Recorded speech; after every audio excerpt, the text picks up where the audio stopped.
student, Assalamualaikum warahmatullahi wabarakatuh. How are you today? I hope all of you fine and good. Okay, Alhamdulillah, we start to study by online.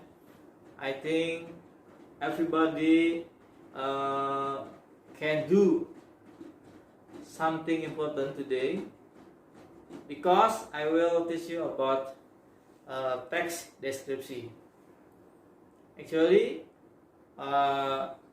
text description is part of Bahasa Indonesia.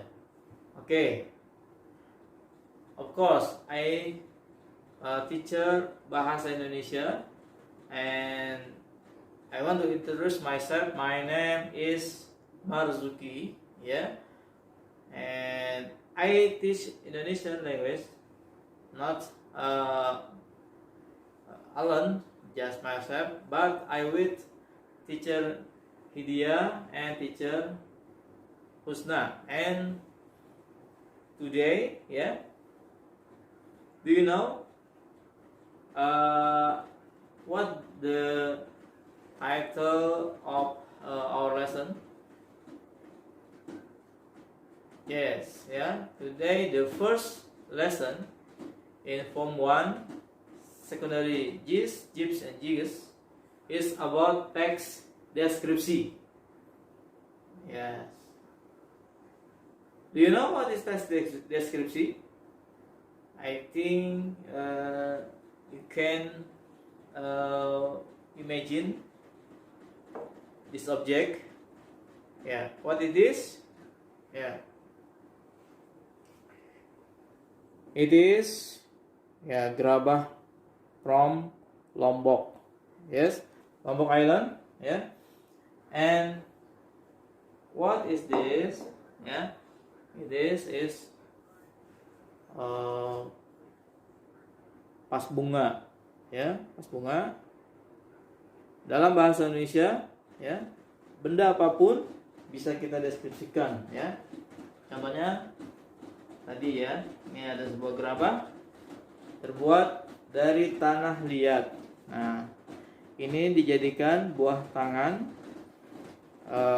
untuk orang-orang yang berkunjung ke Lombok, misalkan ya.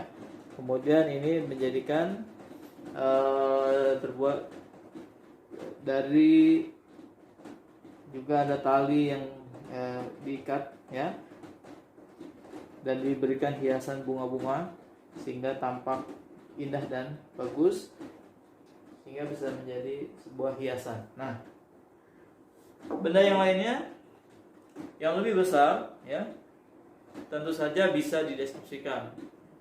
Seperti kita ingin mendeskripsikan sebuah tempat ya, tempat di mana di situ banyak pengunjungnya, yaitu misalkan Tugu Monas ya, monumen nasional. Kenapa monumen itu ya berdiri, misalkan sejarah muasal dari monumen itu. Yang kedua, kita bisa mendeskripsikan juga bentuk monumennya ya, berapa tingginya ya, kemudian ada di atasnya ada api emas yang di situ dilapisi oleh emas. Ada juga cawan dari monumen nasional. Dan tentu saja di dalamnya ada diagrama tentang sejarah perjuangan kemerdekaan Indonesia ya. Kemudian di dalamnya lagi ada tempat menuju ke atas Monas, yaitu misalnya kita bisa melihat pemandangan kota Jakarta dari atas Monas. Itu bisa dideskripsikan. Kemudian hal yang lain yang bisa dideskripsikan adalah sebuah peristiwa. Nah, misalkan peristiwa yang penting terjadi saat ini. Apa itu? Misalkan ya, tentang pembuatan gedung tertinggi di Dubai ya.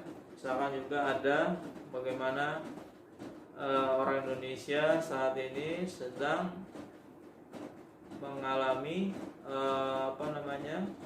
kegiatan yang banyak dilakukan dari rumah, yaitu school from home ya, like you, and juga peristiwa-peristiwa yang lain ya bisa dibuat sebuah teks deskripsi.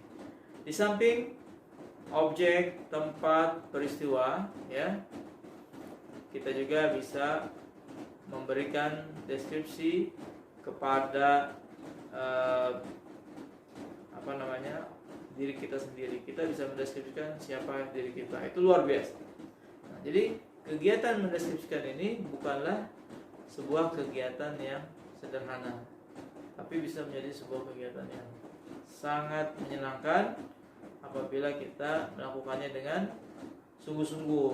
Nah, tentu saja ada proses pembuatan teks deskripsi. Yang pertama adalah mengidentifikasi, yang kedua adalah klasifikasi, yang ketiga adalah membuat deskripsi. Nah, proses pertama pembuatan teks deskripsi adalah dengan mengidentifikasi suatu gagasan yang ingin kita jelaskan kepada orang lain. Misalkan ya tadi benda-benda, tempat maupun peristiwa, kita harus tahu data-datanya. Yang kedua adalah mengklasifikasi.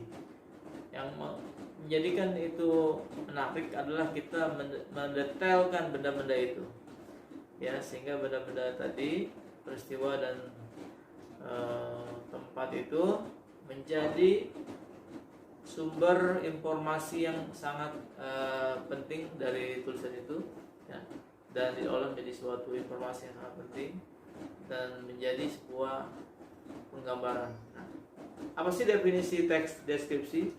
Ya, definisinya adalah sebuah gagasan utama yang pengembangannya dengan cara melukiskan dengan sejelas-jelasnya, atau dengan pengertian yang lain, teks deskripsi adalah sebuah paragraf yang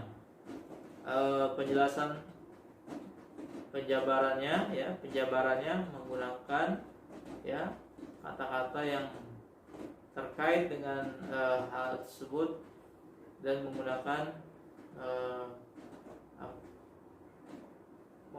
bahasa yang mudah dipahami oleh si pembaca. Nah, dari kedua hal ini, yang pertama tadi tentang pengertian, yang kedua cara menulis, maka kalau sudah menjadi sebuah teks, kita mengenal adanya struktur teks deskripsi. Yang pertama adalah judul, yang kedua adalah kalimat topik, yang ketiga adalah deskripsi, yang keempat kesimpulan. Jadi dengan kata lain ini menjadi sebuah hal yang menarik bagi kita apabila kita bisa mengetahui dengan sebaik-baiknya, sejelas-jelasnya ya tentang suatu objek, suatu tempat atau suatu peristiwa ya, dengan cara penggambaran dan pelukisan ya dari tempat tersebut, tapi menggunakan kata-kata. Oke. Mari kita lihat beberapa video yang saya tampilkan tentang teks deskripsi. Silakan.